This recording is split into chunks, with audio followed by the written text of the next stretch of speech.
बिस्मिल्लाहिर्रहमानिर्रहीम। अस्सलाम वालेकुम नाज़रीन। पेट्रोलिंग पुलिस फैसलाबाद रीजन के मोबाइल एजुकेशन यूनिट का फैसलाबाद के मुख्तलिफ तालीमी इदारों में रोड सेफ्टी के मुतल्लक आगाही मुहिम का सिलसिला जारी है। हमारे नुमाइंदा खुसूसी हसन नाज के मुताबिक incharge mobile education unit sub inspector Rizwan Bhatti ने तलबा को लेक्चर देते हुए कहा कि पंजाब भर की हाईवेज़ पर पेट्रोलिंग पुलिस शहरियों के तहफ़्फ़ुज़ और मदद के लिए हर वक्त मौजूद है। अगर किसी भी मुसाफिर या दीगर शख्स के साथ कोई मसला पेश आता है तो फौरी तौर पर पेट्रोलिंग पुलिस की हेल्पलाइन 1124 पर कॉल करके मदद हासिल की जा सकती है।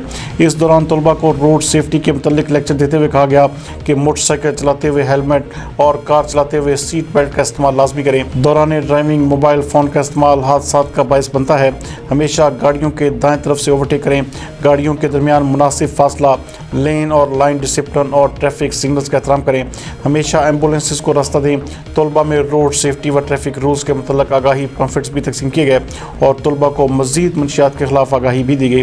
तलबा को आगाह किया गया कि सोशल मीडिया पर असली की नुमाइश भी ममनू है।